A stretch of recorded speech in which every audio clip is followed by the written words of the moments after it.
Assalamualaikum warahmatullahi wabarakatuh. Bismillahirrahmanirrahim. Alhamdulillahirabbil alamin. Allahumma salli wa sallim ala sayidina Muhammadin wa ala ali sayidina Muhammad. Nawaina ta'alluma wa ta'lim, tadhakkura wa tazkir, wa naf'a wal intifa', wal ifada wal istifada wal hatha ala tamassuki bi kitabillah wa sunnati Rasulillah. Wa du'a ilal huda wa dalala alal khair ibtigha wajhillah wa mardatihi wa qurbihi wa thawabihi subhanahu wa ta'ala. Qala al-muallif al-imam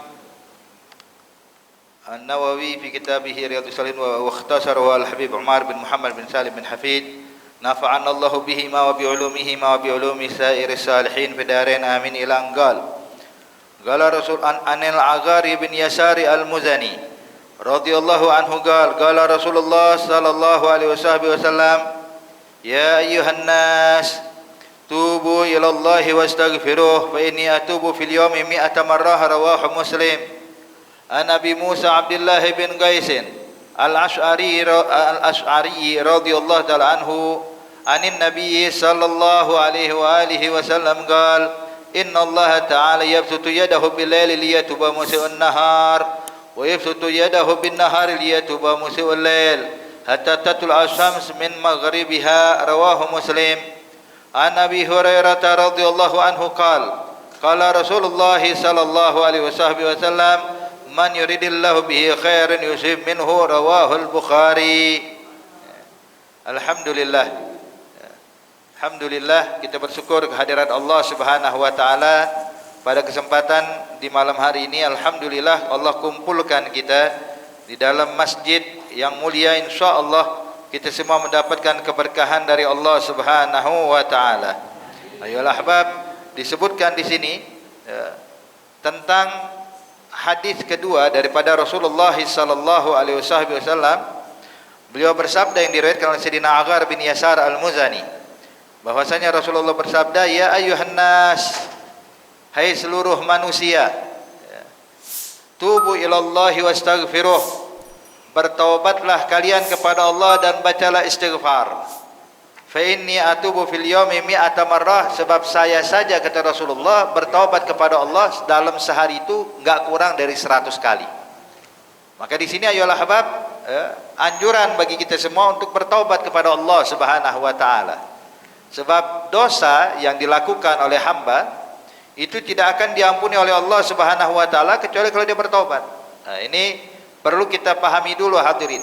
Banyak hadis-hadis Rasulullah sallallahu alaihi wasallam menyatakan kalau kita berwudu maka dosa kita keluar dengan air wudunya kita. Kalau kita melakukan salat berjamaah maka dosa kita dihapus sama Allah. Kalau kita melakukan puasa, Allah hapuskan dosa kita. Ini yang dihapus sama Allah Subhanahu wa taala adalah dosa kecil. Dosa-dosa kecil, sebab dosa itu ada dosa kecil, ada dosa besar, ada saghair, ada kabair. Apa sih perbedaan dosa kecil dengan dosa besar? Al-kabair, dosa besar itu hadirin adalah yang disebutkan ancamannya oleh Allah di dalam Al-Quran. Jadi apapun yang dilarang sama Allah di dalam Al-Quran dan Allah sebutkan ancamannya, hukumannya, dan Allah gambarkan dengan sesuatu yang buruk atas perilaku hal tersebut, maka itu dinamakan dosa besar.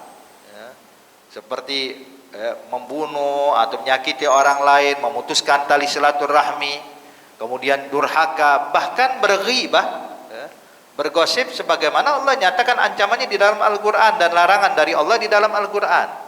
Allah nyatakan wala yaghtab ba'dukum ba'dha ayuhibba ahadukum ayakula lahma akhihi maitan fakarihtumuh. Artinya ketika Allah sebutkan ancamannya di dalam Al-Quran, maka itu merupakan dosa besar. Menurut sebahagian ulama, dosa besar itu adalah mayujibul had, yang dikenakan had atau hukuman secara syariat.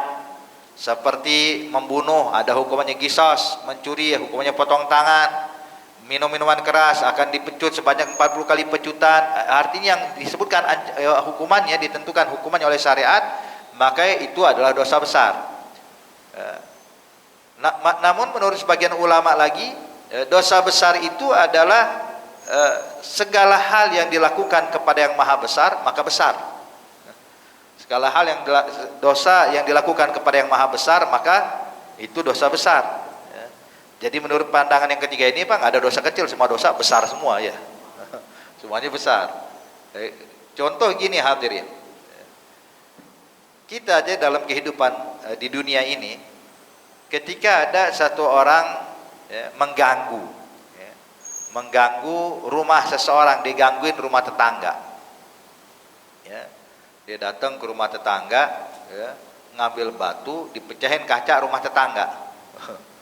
Kira-kira marah nggak tetangga gitu? Marah. Ya. Paling apa yang dilakukan sama tetangga? Paling cuma dia membalas atau mencaci maki, selesai. Ya. Nggak ada kelanjutannya hadirin. Tapi coba kalau rumah presiden, kita datang, kita pecahin kacanya. Kira-kira apakah presiden cuma ngebalas doang, rumah kita ngebalas, pecahin kaca, terus ngomel-ngomel seperti tetangga kita? Enggak. Ada dampak yang lebih besar hadirin. Perhatikan, padahal kesalahannya sama, Pak, mecahin kaca rumah. Ya, ngambil batu, mecahin kaca rumah. Cuman beda ketika dia pecahin kaca rumah tetangga, beda hukumannya dengan mecahin kaca rumah presiden. Ya. Kenapa kok bisa berbeda? Kesalahan boleh sama, tapi kepada siapa kita berbuat salah? Ketika berbuat salah kepada tetangga kita, berbeda dengan hukuman dengan orang yang berbuat salah kepada presiden. Nah, kalau begitu hadirin, setiap dosa itu berbuat salah kepada Allah, kepada yang menciptakan kita, pemilik alam semesta. Maka atas pendapat yang ketiga ini, setiap dosa yang dilakukan kepada yang maha besar, besar, nggak ada dosa kecil. Wahakadha. Kemudian hadirin, ini kan pendapat sebagian ulama ya. Jadi ada yang mengatakan mendapatkan ancamannya dari Allah di dalam Al-Quran, atau dosa yang ditentukan hukumannya oleh syariat, atau yang ketiga dipukul rata semua dosa yang pada maha besar maka hukumnya besar. Ini pendapat. Taib. Adapun dosa kecil berarti yang tidak termasuk dari yang awal dan yang kedua, sebab menurut pendapat ketiga semua dosa besar ya. Tapi menurut pendapat yang pertama, dosa apapun yang tidak disebutkan oleh Allah ancaman dalam Al-Quran, kesalahan apapun yang tidak diancam oleh Allah dalam Al-Quran, maka dosa kecil. Atau dosa apapun yang tidak ada ketentuan hukum secara syariat, itu pun juga dosa kecil. Ini menurut pandangan sebagian ulama. Taib, ala kulli hal. Nah, dosa yang diampuni dengan amal taat ya, itu hanyalah dosa kecil. Kalau dosa besar nggak bisa. Dosa besar tidak akan diampuni oleh Allah melainkan hanya dengan cara bertaubat. Kalau dia nggak taubat nggak bakal diampuni. Allah nyatakan di dalam Al-Quran, wa tubu ilallahi taubatan nasuha. Bertobatlah kalian kepada Allah dengan sebenar-benarnya taubat. Gimana sih sebenar-benar taubat? Disebutkan oleh ulama, dia bakal dinyatakan benar-benar taubat kalau udah menjalankan syarat-syarat taubat. Syarat taubat itu 3 hadirin. Syarat taubat itu 3. Yang pertama adalah an-nadam, penyesalan. Menyesal atas perbuatan yang pernah dilakukannya. Jadi kalau orang taubat itu, Pak, Bu, nggak pernah bangga akan dosa yang pernah diperbuat. Yang ada malu. Orang kalau nyesal malu. Dia kalau ingat dosanya dia nangis, ingat dosanya dia langsung langsung kecil hati, langsung pengen menyendiri. Kenapa? Ingat dosa. Kenapa? Penyesalan. Tapi kalau ada orang bangga atas dosanya yang dulu, nah ini mah bukan taubat namanya. Kalau ada orang bilang, Beb, orang kampung ini tahu siapa saya. Saya tuh dulunya, Beb, wah, tukang nyekek botol. Minum air putih mah jarang gitu. Masya Allah. Tapi sekarang mau ditobat. Tapi dulu, Beb, orang kampung tahu. Jadi kalau saya lewat, hormat semuanya. Artinya ente bangga atas dosa yang dulu. Kalau dia membanggakan tanpa ada penyesalan, dia ungkapkan kesalahan yang dulu, ini bukan taubat hadirin. Sebab taubat itu nyesel. Kalau nyesel itu malu diungkap. Malu kalau disebutkan, tapi kalau dia merasa bangga, apalagi kalau orang yang nyebutin seneng dia. Bahagia, orang kampung tahu siapa saya. Orang daerah sini tahu siapa saya. Yang kayak begini bukan taubat. Berarti tidak terpenuhi syarat taubat. Syarat taubat pertama penyesalan. Nyesel. Ya. Kemudian yang kedua hadirin, syarat taubat yang kedua adalah al-iqla', ya. Meninggalkan dan menjauhi tempat maksiat atau perkumpulan yang menghantarkan dia pada maksiat.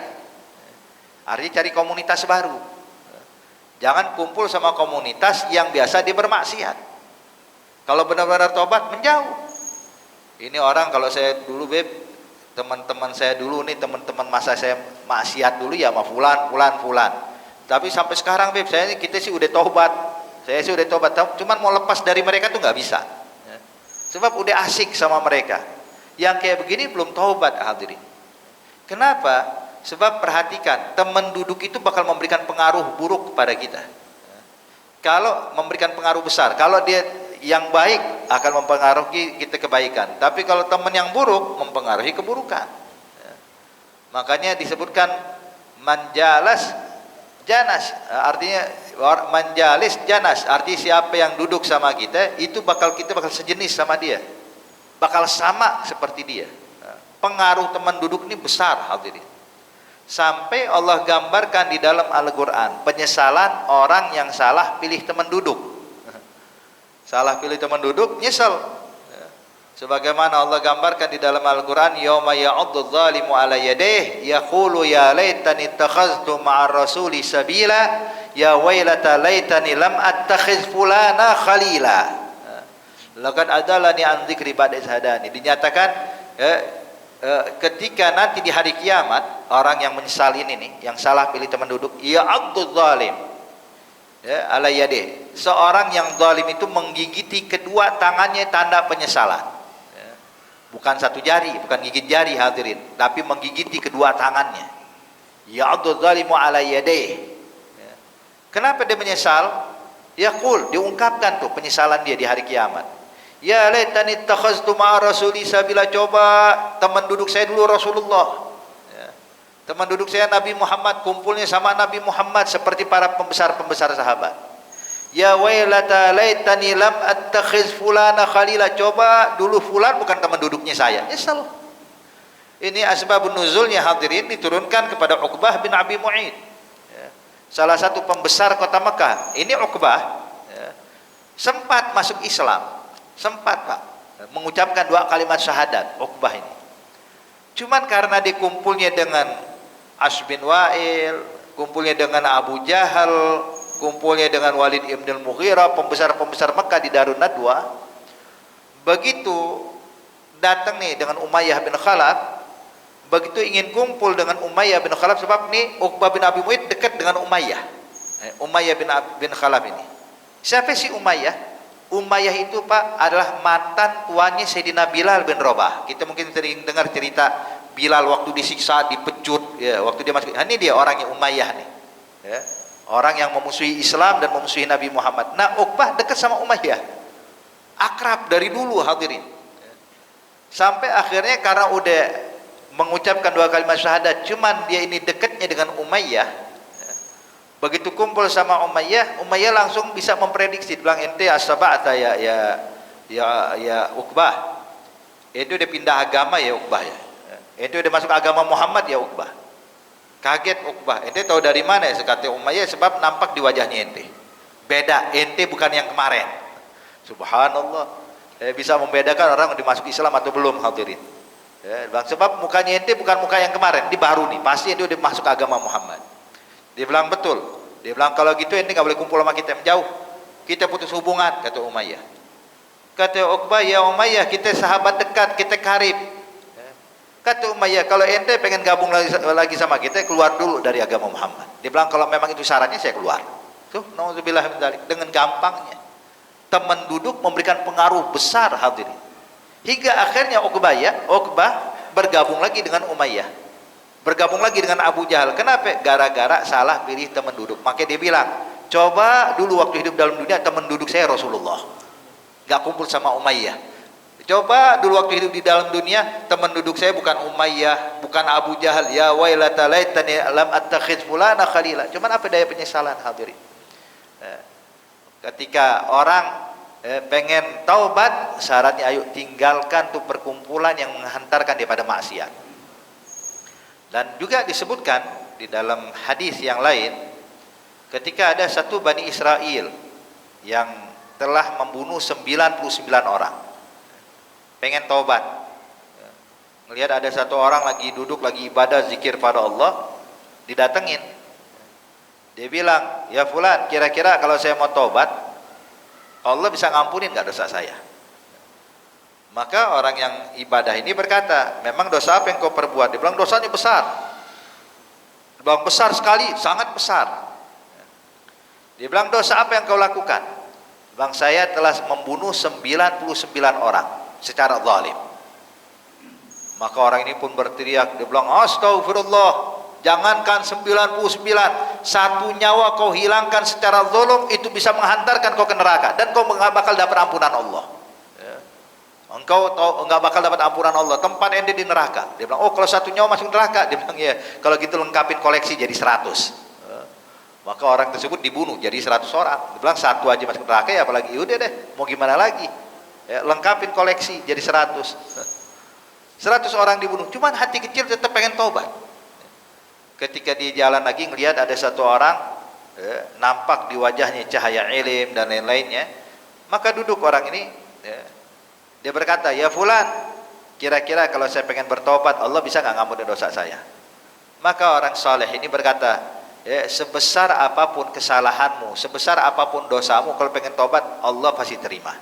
Ya. Tapi dosa saya besar. Dia bilang, saya nggak perlu tahu dosa yang sebesar apa, tapi terus terang, sebesar apapun dosamu, kecil di hadapan ampunan Allah.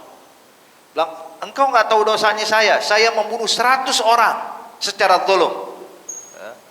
Maka orang saleh ini mengatakan, kalau engkau benar-benar pengen taubat kepada Allah dan pengen dapat ampunan dari Allah, dia bilang, pengen, kalau gitu sudah, tinggalkan kampung ini, pindah ke kampung sebelah sana. Kenapa? Sebab di kampung sebelah sana banyak orang saleh. Biar ente kumpulin sama orang saleh, kumpulin sama orang-orang yang dekat sama Allah Subhanahu wa taala. Tinggalkan kampung yang biasa engkau bermaksiat. Maka ketika dia punya kesungguhan pengen taubat, dia bilang, kalau gitu saya berangkat. Keluar hari itu juga.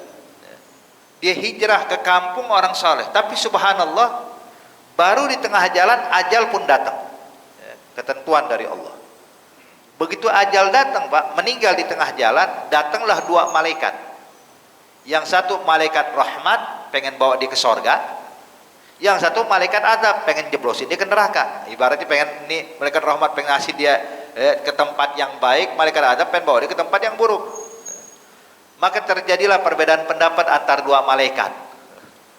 Malaikat pertama bilang, ini orang udah tobat, dan dia sudah meninggalkan kampung maksiat, dia pengen masuk ke kampung ahli taat, maka dia udah kelar nih, maka kita yang bawa, kata malaikat rahmat. Kata malaikat azab, nggak bisa.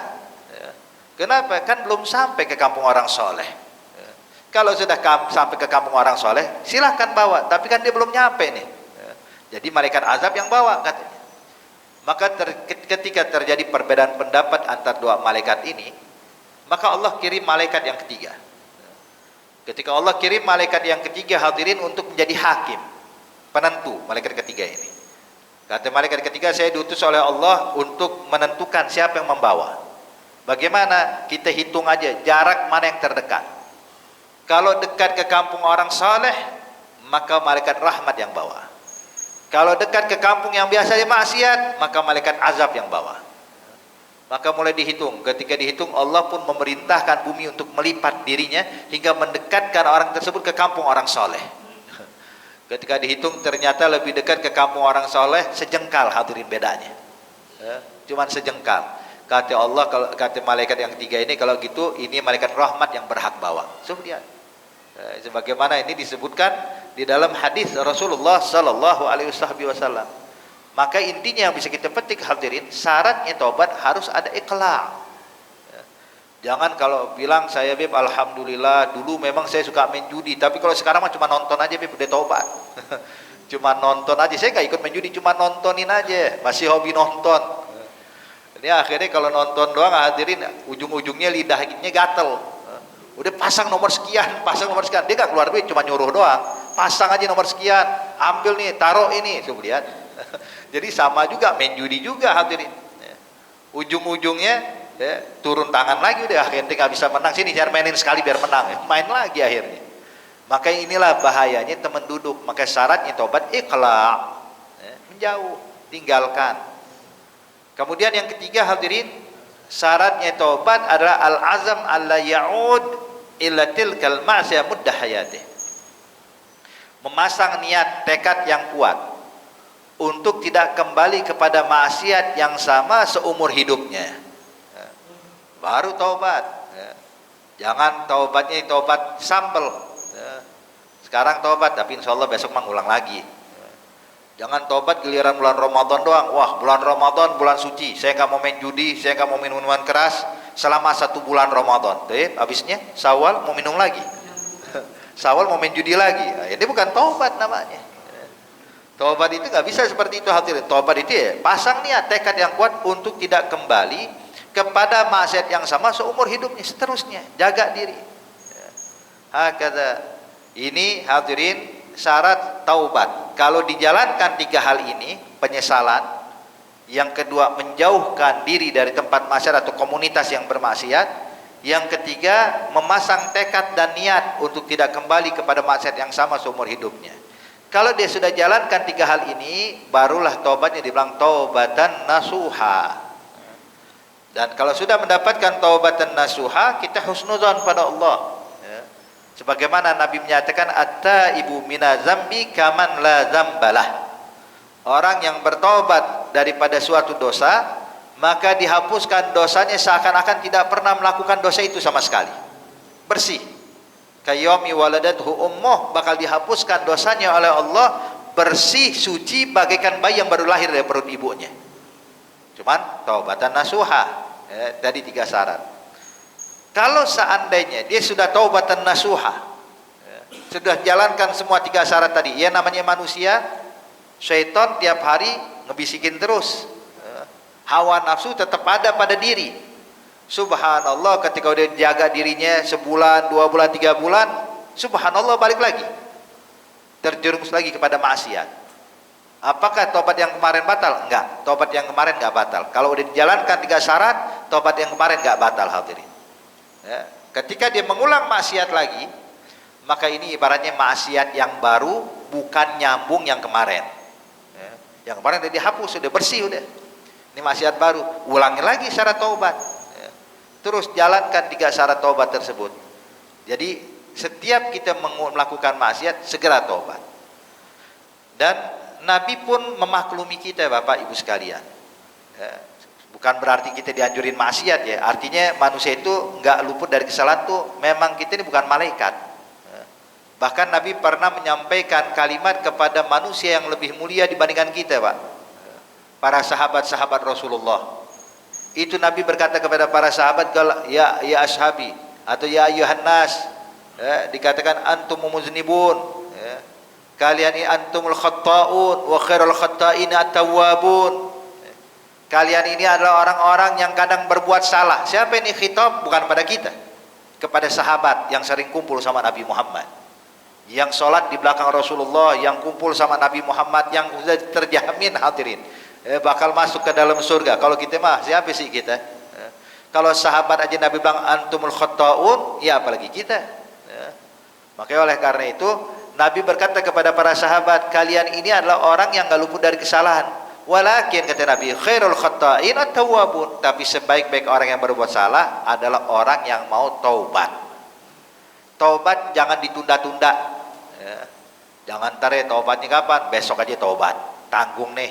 Atau nunggu nanti pensiun baru taubat. Usia baru masih masa-masa muda, energik. Jadi nanti aja kalau udah 50 tahun, 60 tahun baru saya mau taubat. Jangan ditunda. Kalau kita ingat Allah langsung taubat, bersegera untuk taubat. Kenapa hadirin? Sebab kita nggak tahu ajal. Kalau kita tunda-tunda, entar, ya. Atau tarsok, ya. Entar besok, nggak kelar-kelar akhirnya. Ini yang kayak begini takutnya waktu ajal datang belum sempat taubat. Itu pernah ada satu orang hadirin, ya, dalam riwayat dia meninggal di akhir hayatnya itu lagi sakaratul maut, nggak bisa mengucapin 2 kalimat syahadat. Ditalkinkan kalimat la ilaha illallah nggak bisa, Pak. Tapi ngomong yang lain bisa, Bu. Ditanya gimana keadaan ini, sakit, nggak kuat, haus. Maka ada satu orang talkinin la ilaha illallah, la ilaha. Tuh kalimat itu Anda nggak bisa. Pengen nyebutin tapi nggak bisa, nggak keluar. Seakan-akan lidah saya tuh kaku nggak bisa ngucapin kalimat yang disebutin barusan. Tapi yang lain bisa ngomong, kalimat itu doang nggak bisa katanya. Kenapa? Sebab ternyata ini orang pernah memandang hal yang diharamkan Allah dan dia belum sempat taubat kepada Allah. Mandang yang haram belum sempat taubat, maka menghalangi dia ngucapin 2 kalimat syahadat. Gimana kalau dosa dia memandang hal yang haram, ngucapin yang haram, makan yang haram, berbuat yang haram, ngambil harta orang, la haula wala quwata illa billah. Makanya jangan suka menunda-nunda taubat, ya. Makanya kita dianjurin taubat terus, selalu bertaubat kepada Allah. Makanya Nabi katakan, saya saja nih, kata Rasulullah, Nabi maksum, nggak pernah buat salah, dijaga sama Allah agar tidak terjerumus kepada maksiat. Tapi kata Nabi, saya tiap hari nggak kurang taubat dan istighfar dalam sehari semalam nggak kurang dari 100 kali. Kita taubat berapa kali? Dari tadi pagi sampai sekarang udah sempat taubat belum kita? Ya Allah. Makanya insya Allah Allah ampuni segala dosa kita. Diberkati majelis kita bertaubat kepada Allah dengan taubatan nasuha, agar dosa-dosa kita semua diampuni oleh Allah. Amin ya rabbal alamin. Makanya tubu ilallahi taubatan nasuha. Kemudian hadirin hadirat yang dimuliakan Allah, tadi syarat taubat kita katakan 3. Ini kalau seandainya tidak ada kaitannya dengan sesama manusia, arti itu dosa antara kita dengan Allah. Tapi kalau ada hubungan antara kita dengan manusia, Pak, seperti kita pernah mencaci, pernah memukul, pernah ngambil harta orang, atau pernah menyinggung hati seseorang, artinya dosa antara manusia dengan manusia, maka ditambahkan syarat yang keempat. Apa syarat yang keempat? Yang 3 tadi udah, penyesalan, ikhla', pasang niat, dan yang keempat raddul mazalim, mengembalikan hak orang lain yang pernah kita zalimi. Harus ada itu, raddul mazalim. Gak bisa saya ini dulu pernah gangguin tetangga tapi sekarang udah tobat lah, udah minta maaf belum tobat namanya. Datengin minta maaf. Minta maaf atas kesalahan yang pernah kita perbuat. Nah di sini hadirin, Al-Imam Syafi'i radhiyallahu ta'ala anhu ardah mengatakan, meminta maaf kepada orang yang pernah kita zalimi itu walaupun secara umum atau secara global. Datang ke tetangga minta maaf, ya dulu saya pernah buat maksiat sama ente, pernah gangguin ente, sekarang minta maaf ya, tolong maafin saya. Gak perlu nyebutin dosanya apa ya, nggak pernah nyebutin kesalahan apa, pokoknya bilangnya aneh dulu pernah buat salah ente, tolong maafin ya.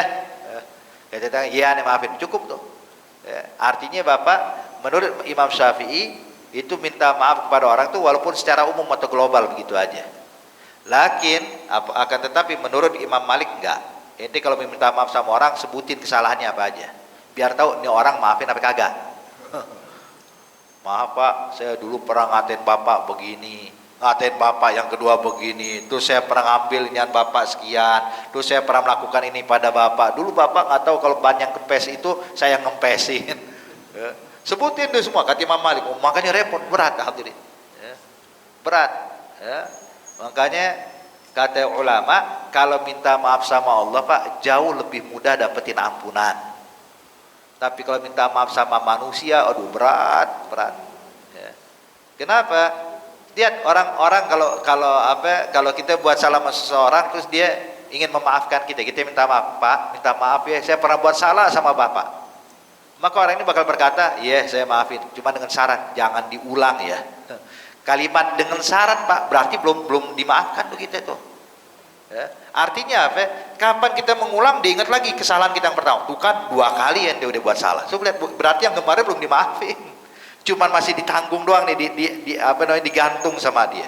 Kalau kita mengulang dia bakal mengingat, tuh kan udah 2 kali ente. Minta maaf lagi, ya udah jangan diulang. Kita lakukan yang ketiga kali, dia bilang, oh 3 kali dia buat salah. Artinya kesalahan kita bakal dikenang terus hadirin. Maka jangan pernah buat salah sama orang. Jangan pernah buat salah sama orang. Kenapa? Minta maafnya susah, berat. Makanya pernah ada satu orang hadirin, ketika dia pergi ke ladang, petani, istrinya ngasihin dia bekal. Mungkin habis lebaran Idul Adha, jadi bekalnya daging. Kita tahu daging kalau sana udah mulai dingin Pak, ada gajihnya, ada minyaknya. Maka orang ini makan tuh makanan yang disiapin sama istrinya. Selesai makan tangannya ada gaji. lengket. Zaman dulu belum ada sabun. Akhirnya dia ketika basuh tangan, lihat ladang gandum punya tetangganya. Ya. Dia bilang, coba deh nih petik satu gandum, satu tangkai untuk gantinya sabun, untuk menghilangkan gaji. Tanpa izin, asal petik aja. Ketika dia basuh tangannya bersih, selesai, dilanjutkan aktivitasnya sampai sore hari. Malam hari tidur. Waktu tidur dia mimpi seakan-akan kiamat udah terjadi, hadirin.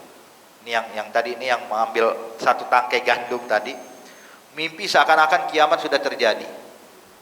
Dia merasakan tuh berada di padang mahsyar, melihat orang pada panik semuanya, ketakutan. Panas bukan main, keringat gak berhenti. Semua orang menangis, haus gak tertahankan. Dalam keadaan dia pun panik melihat keadaan sempit dan lain-lainnya. Tahu-tahu dari belakang ada orang mencekik dia. Bayang ini udah udah padat orang, keringat nggak berhenti, haus bukan main. Tahu ada orang nyekek lagi dari belakang.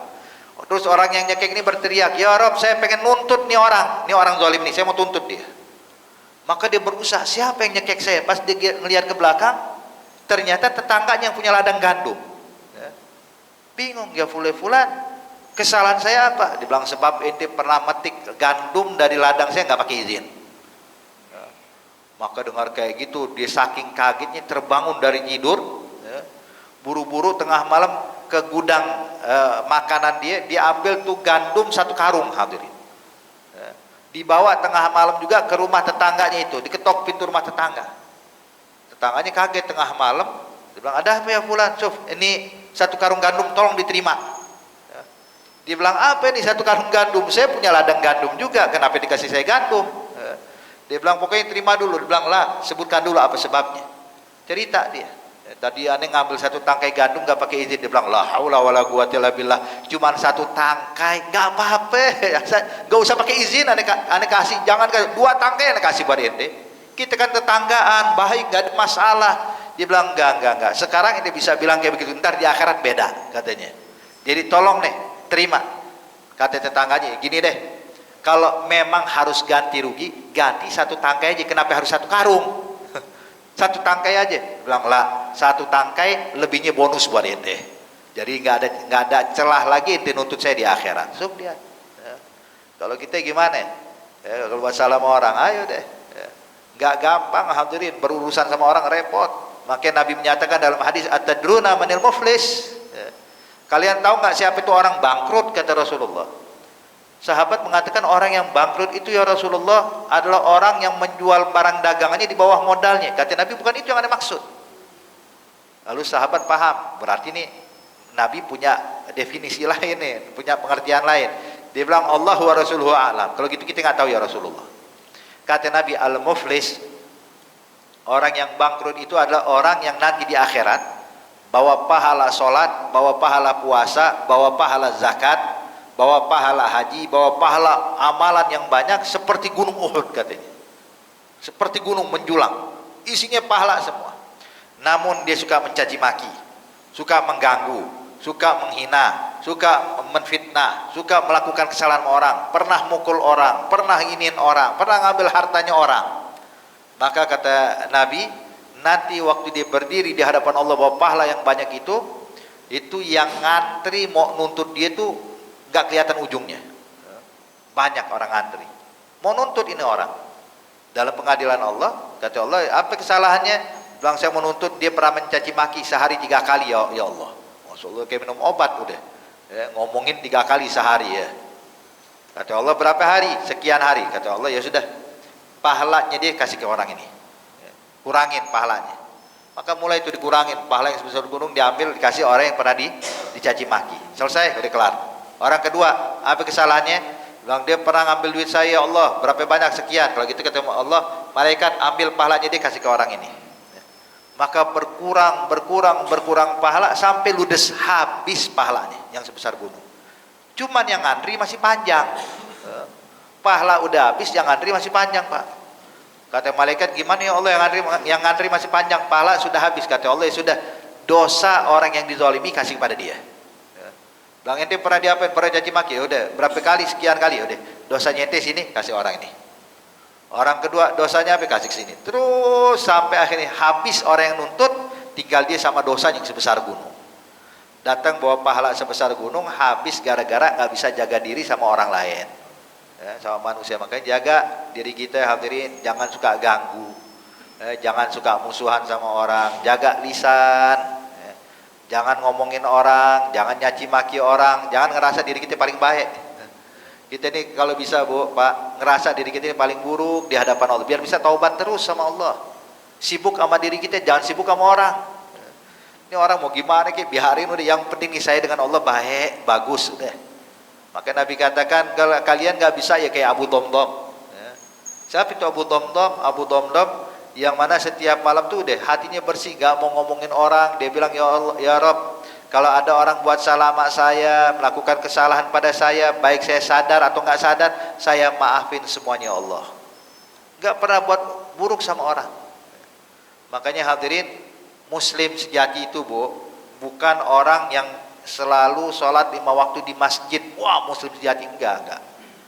Muslim sejati itu, kata Nabi, adalah orang yang bisa jaga lisannya, jaga tangannya, nggak ganggu Muslim lain. Ketika dia bisa jaga lidahnya, nggak ngomongin orang, nggak nyakitin orang, Muslim sejati yang kayak gini. Maka kata Nabi, al-muslim man salimal muslimuna min lisanihi wa yadihi. Muslim sejati itu yang nggak pernah ganggu orang, nih Muslim sejati. Ya. Tapi kalau rajin ibadah, sering baca Quran, rajin sholat di masjid, rajin ibadah puasa sunnah semua dikerjakan, ibadah ini dan itu, sedekahnya banyak, tapi kalau masih gangguin orang, hadza bukan Muslim sejati namanya. Belum sejati namanya. Makanya pernah ada satu orang sahabat datang ke Rasulullah, ya Rasulullah, inna lijar, saya punya tetangga ya Nabi, kalau ibadah Masya Allah ya Rasulullah, ibadahnya Masya Allah, contoh di kampung kita orang yang paling banyak ibadah nih perempuan ini nih. Cuman masalahnya ya Rasulullah, nggak ada yang selamat dari lidahnya. Semua orang diomongin, dikomentarin. Kalau ngeliat orang gatal mulutnya, pengen nyaci maki, pengen komentarin terus, fulan begini, fulan begitu. Jadi tetangganya nggak ada yang selamat dari gangguan lidahnya. Kemarin meninggal ya Rasulullah, ini perempuan. Kira-kira tempatnya di mana? Ibadah banyak, cuma suka ngomongin orang. Tempatnya di surga atau neraka? Kata Nabi, tempatnya neraka. Ya Rasul, ibadahnya banyak, walaupun ibadahnya banyak, ketika nggak bisa jaga lidah, tempatnya bukan di surga, kata Nabi Muhammad. So lihat. Makanya jadilah Muslim sejati, jangan suka berbuat buruk sama orang, siapapun itu. Kita Pak diajarin dalam Islam, jangan berbuat buruk kepada Muslim, jangan berbuat buruk kepada makhluk-makhluk Allah, bahkan pada hewan. Pada hewan pun nggak boleh kita berbuat buruk. Kayak kita mau nyembelih hewan korban, sebelum disembelih ditendang dulu nih hewan korban, dipukul dulu, nggak apa-apa kan besok juga mau disembelih dia, lah haram. Sampai Nabi ngajarin cara nyembelih itu gimana ya, kata Rasulullah, fal yuhidda safratah, wal yurih zabihata. Kata Nabi Muhammad, ente kalau pengen nyembelih hewan kurban atau hewan yang mau disembelih, kata Nabi, tajamkan goloknya, tajamkan pisaunya, biar nggak merasa sakit nih hewan. Wal yurih zabihata, kemudian juga dibikin tenang tuh. Jadi sebelum disembelih itu hewan dikasih makan dulu, dikasih minum dulu, ya, dibersihin dulu, ya.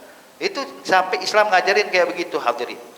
Begitu udah disembelih, jangan langsung dikulitin, biarin dipasin dulu sampai benar-benar udah meninggal, udah mati, nah, baru dikulitin. Jangan baru sembelih biar cepat kulitin langsung, jangan. Ya. Ada aturan-aturannya hadirin. Ini bahkan pada hewan. Gimana pada manusia? Ya. Itu pernah waktu Fathul Mekkah tahun 8 Hijriah hadirin. Nabi bersama 10.000 pasukan muslimin, ya, ingin menaklukkan kota Mekah. Ya, 10.000 pasukan yang besar masuk ke dalam gang-gang di kota Mekah hadirin. Tentunya bakal ngantri itu, debu berterbangan hadirin. Dan semua sahabat masuk sambil mengucapin takbir, Allahu Akbar. Bisa kita bayangin bergema kota Mekah dengan takbir. Ketika ingin melewat satu jalan, ternyata ada satu ekor induk anjing sedang duduk memperhatikan anak-anak yang lagi main. Anak-anak anjing nih, anjing liar. Maka begitu dengar suara takbir, tanah bergetar dengan pasukan muslimin, maka sang induk melihat rombongan Nabi Muhammad mau masuk gang tersebut hadirin. Ini induk Induk anjing tersebut bangun dari duduknya, menggonggongnya anak-anaknya. Seakan-akan bilang, ayo kemari, takut terkinjak dengan pasukan Nabi Muhammad. Maka Nabi saat melihat kejadian tersebut, tahu apa yang dilakukan Rasulullah? Nabi bilang, pinggirin tuh anjing, tendang tuh anjing, suruh menjauh tuh anjing. Enggak. Nabi katakan pada sahabat, fulan diri dekat induk anjing tersebut dan anak-anaknya. Arahkan pasukan muslimin biar berbelok sedikit. Sehingga induk anjing ini merasa aman, tidak terganggu dengan pasukan kita. Lihat, ini kepada seekor anjing, hadirin. Gimana kepada sesama muslim? Ya. Gimana Nabi ngajarin kepada orang Islam, kepada sama manusia? Wah, kata ya Rabb. Makanya jangan pernah berbuat keburukan kepada sesama manusia. Kemudian hadirin, satu lagi tentang masalah taubat. Kalau berkaitan dengan perkara yang dirutinkan atau hal yang wajib kita rutinkan seperti sholat 5 waktu. Kalau kita pernah meninggalkan sholat 5 waktu, taubatnya gimana? Taubatnya harus diqadha. Ya, harus diqadha. Jangan, Beb, dulu saya masa muda, waduh, udah sekian kali saya ninggalin sholat. Saya mas sekarang alhamdulillah ditaubat. Kita tanya, udah qadha belum? Belum. Belum selesai itu taubatnya, qadha. Beb, banyak banget. Banyak betul nih, arti berapa tahun saya ninggalin sholat. Ya udah, berapa tahun ini qadha. Kok berat? Jangan berat, ya. Kalau ente mau enteng, nggak usah sekaligus. Kalau sekaligus mungkin berat ya. Kalau dihitung sholat zuhur saya 360 kali 3 tahun berarti 360 kali 3, berat. Mau 1000 kali sholat zuhur diulang-ulang. Ya. Gimana? Ya enggak ente cicil. Habis zuhur lagi, habis maghrib lagi. Artinya untuk mengqadha. Ya. Dan sibukkan dengan mengqadha dibandingkan pahala dengan ibadah sunnah. Jangan sunnahnya kita banyakin, tapi qadhanya nggak pernah. Salah. Ya, banyakin yang qadhanya, sunnah boleh kerja, boleh, cuman yang qadha yang wajib dikerjain juga. Ya, hakada. Jadi sibukkan tuh mengqadha setelah sekian tahun lunas. Ya, ibaratnya hutang harus dilunaskan, nggak bisa kita bilang udah minta maaf. Kayak kita berhutang sama orang, Pak, saya dulu pernah berhutang 1 juta rupiah, sekarang minta maaf Pak, ya maafin ya nggak cukup, bayar dulu sih baru kita maafin. Ya, dilunasin baru kita maafin. Begitu juga dengan qadha sholat, qadha puasa, qadha zakat, wahakadha. Jadi intinya hadirin nih, ya, amalan yang harus kita perhatikan. Itu Nabi bilang, ya, tubu ilallah wastaghfiruh, ya, dan beristighfarlah kalian kepada Allah. Ya, itu Rasulullah enggak kurang dalam sehari 100 kali, sampai ada satu sahabat ngitungin, Pak. Ya, Nabi kalau lagi duduk tuh ngomong, lagi menyampaikan nasihat, kadang-kadang Nabi baca istighfar, Rabbighfirli warhamni wa tub alayya. Kadang Nabi baca astagfirullah.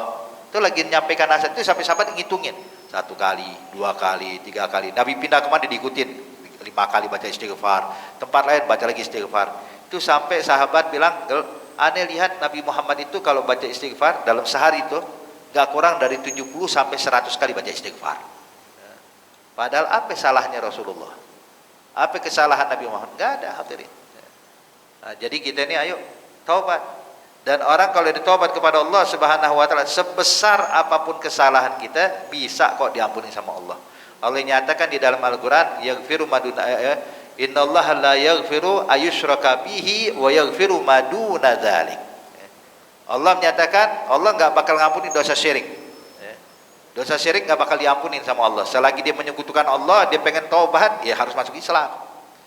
Nggak bisa kalau dia bilang nanti di akhir hayat saya mau taubat, ya Allah saya menyesal dari syirik, nggak cukup. Allah nyatakan Allah nggak akan mengampuni dosa syirik, tapi yang selain syirik bisa diampuni sama Allah. Wa yaghfiru maduna dzalik. Wa hakadha. Jadi ayolah ahbab, usahakan paling enggak kita sebelum tidur baca istighfar, mohon ampun sama Allah.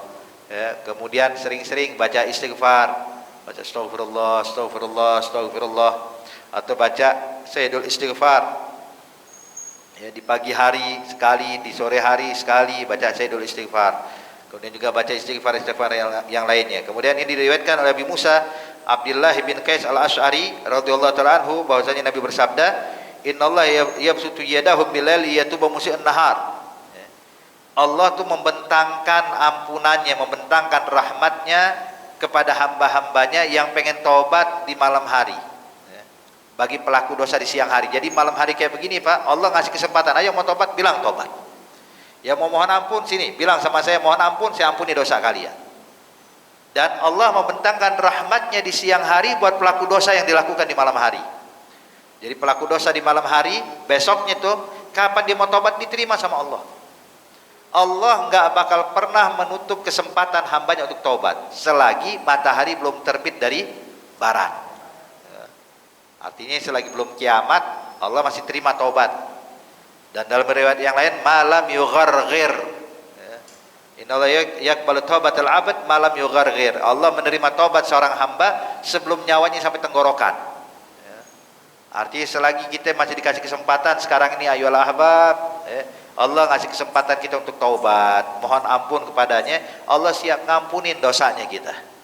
Jangan pikirin, Beb dosa saya banyak, udah sebesar apapun dosa kita kecil di hadapan ampunan Allah. Kecil, nggak berat. Tinggal kitanya mau taubat atau enggak, mau kembali kepada Allah atau enggak. Hadirin, hadirat yang dimuliakan Allah Subhanahu wa taala. Adapun kalau seandainya nyawa sudah sampai tenggorokan, ibaratnya udah di penghujung umur, ini baru tobat nggak bakal diterima sama Allah. Sebagaimana yang dilakukan oleh Fir'aun. Fir'aun waktu ditenggelamkan oleh Allah Subhanahu wa taala, begitu tenggelam baru amantu birabbi saya beriman kepada Tuhan Bani Israel. Saya beriman kepada yang disembah oleh Bani Israel. Kata Allah, telat. Kemarin kemana aja? Udah mau mati baru mau tobat. Lah, ditolak sama Allah Fir'aun tobatnya, hadirin. Kenapa? Sudah nyampe tenggorokan. Udah tenggelam, udah mau mati baru ditobat. Lah, selagi punya kesempatan.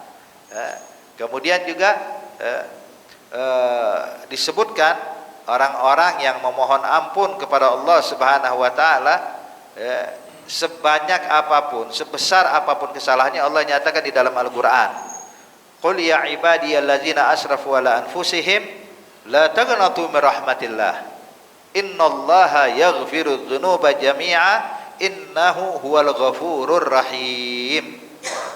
Allah nyatakan, qul, katakan ya Nabi Muhammad kepada siapa? Ya ibadiyallazina asrafu ala anfusihim, kepada hamba-hambaku yang udah melampaui batas. Allah nggak katakan kepada hambaku yang melakukan dosa. Kalau melakukan dosa, satu dosa, dua dosa. Tapi Allah bilang yang telah melampaui batas. Melampaui batas. Bilang sama mereka, la taqnatu min rahmatillah. Buat kalian jangan pernah putus asa daripada rahmatnya Allah. Artinya kalau kalian pengen tobat, tetap Allah terima tobat kalian. Innallaha yaghfiru dzunuba jami'a. Allah siap mengampuni dosa kalian semuanya. Makanya hadirin, ayo bertobat kepada Allah Subhanahu wa taala siang hari, malam hari, tiap saat. Ada waktu kita taubat sama Allah Subhanahu wa taala. Dan juga sedikit saya tambahkan hadirin, sebentar lagi kita masuki hari Asyura. Hari Asyura ini tanggal 10 Muharram, itu kita dianjurkan untuk berpuasa.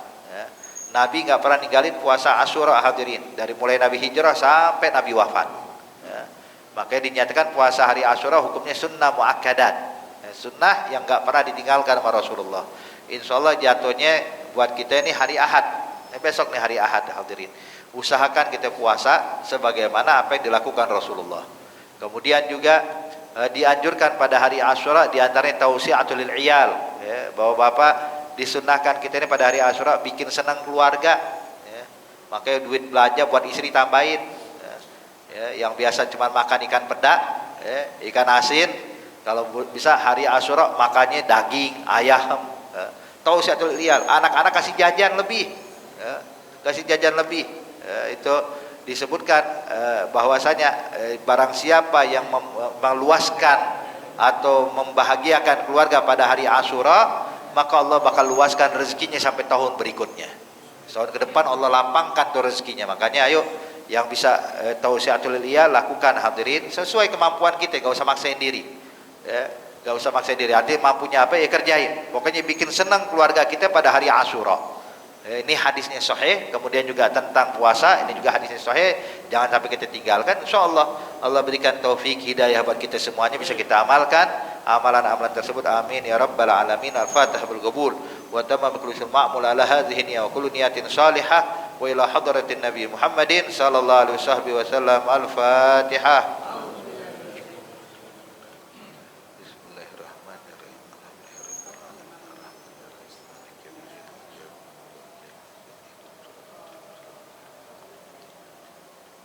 ربنا تقبل منا إنك أنت السميع العليم وتب علينا إنك أنت التواب الرحيم دعواهم فيها سبحانك اللهم وتحيتهم فيها سلام وآخر دعواهم أن الحمد لله رب العالمين السلام عليكم ورحمة الله وبركاته. Waalaikumsalam.